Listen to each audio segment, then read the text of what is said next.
Bonjour tout le monde, c'est Gabriel, bienvenue sur la chaîne YouTube de moi-même. Des vidéos de démonstration de mes toiles abstraites que je réalise de temps à autre dans mes temps libres et d'autres vidéos qui englobent le monde de l'art de la peinture abstraite.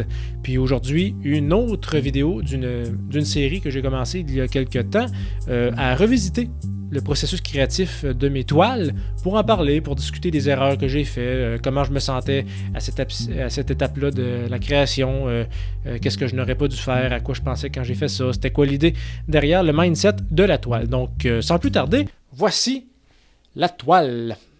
Je vais la laisser comme ça ici, je vais pouvoir parler en même temps.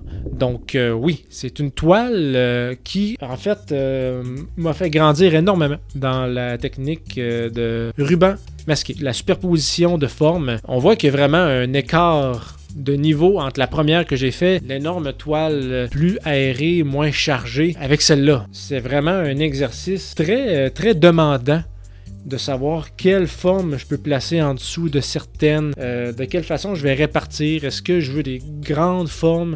Est-ce que je veux des petites formes? Est-ce que je veux des formes avec le même nombre de côtés? Est-ce que je veux que ça soit disparate? Est-ce que je veux qu'il y en ait une qui passe à travers une autre, qui s'en va en dessous d'une autre pour disparaître au fond de la toile? Qu'est-ce que je veux proposer comme univers?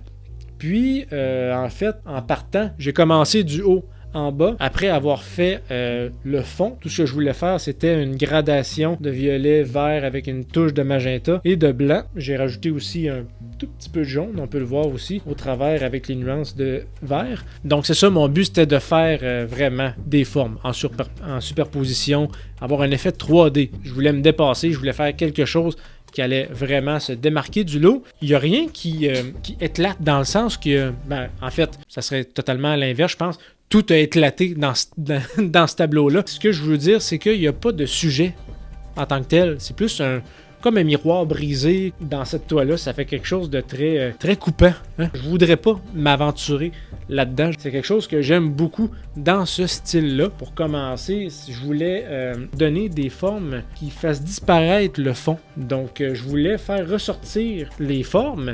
Mais là, je me dis, je peux pas que mettre des bandes à masquer et faire des tracés noirs. Je me suis dit, je vais essayer de faire un relief avec des tracés blancs de l'autre côté. Mais là, moi, j'ai tout fait ça avec du ruban masqué. Ça m'a pris au total à peu près 25 heures à faire ce tableau-là. Pour la raison suivante, c'est que si je veux faire la forme en dessous, là, je devais attendre que certaines formes, que certaines lignes que j'ai fait aient le temps de sécher comme il faut pour pas que ça parte avec le tape. Si je le mets par-dessus, là, il fallait que aussi, quand j'utilise trop un pinceau pour faire une nuance de noir, pour faire une ligne, en fait, mon pinceau, il devient tout sec, tout pris ensemble. C'est comme si les poils se brossaient pas de façon harmonieuse après ça. Fait qu'il faut que je le nettoie. Ça prend le temps de séchage. J'ai plusieurs pinceaux, évidemment, mais ça prend quand même un certain temps, tout ça. Peut-être penser aussi à la prochaine forme, qu'est-ce que je vais mettre en dessous. Là, si je veux faire celle-là, je vais penser aussi à mettre celle-là, à faire celle-là. Il fallait vraiment que j'aie de la suite dans les idées pour pas faire d'erreur, en fait. Ça arrive si vite. Une ligne noire de trop. Puis, merde. Fait que, il fallait que je prenne mon temps. Pour prendre les bonnes décisions, pour que tout soit dans le chaos qui donne en même temps une cohérence au tableau. Donc c'est ça, j'étais dans cet état d'esprit quand j'ai réalisé cette toile. Puis aussi pour le fond du début, je me suis pas avancé dans quelque chose de trop élaboré au niveau des projections. Je suis resté dans un style plutôt conventionnel de couleurs. En fait, j'ai pris uniquement le pinceau, peut-être ici et là avec le couteau, mais je suis revenu rapidement au pinceau. Je voulais faire des coups très nets, très, très tranchés pour qu'il y ait du mouvement, pour qu'on sente que ça bouge, pour pas juste donner un mélange fluide avec les différentes teintes de peinture. Je voulais qu'on voit les coups de pinceau pour que ça donne ce style-là. Donc voilà, c'est avec un vernis illustré.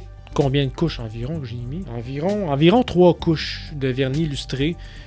qui donne, ma foi, quelque chose de très reluisant, de très miroitant. Ça respecte en plus le concept de la toile. Voilà. Ça fait le tour déjà de cette toile qui se nomme Frima. Donc j'espère que tu as apprécié le contenu. Si tu veux réagir à ce que j'ai dit dans cette vidéo-là, n'hésite pas à l'écrire dans les commentaires, ça va me faire un plaisir de te répondre. Puis pour ce qui est de la suite, n'hésite pas à liker, à t'abonner, à partager le contenu que je fais. Ça me fait un grand plaisir et on va se revoir très prochainement pour l'introspection d'une autre de mes toiles. Salut!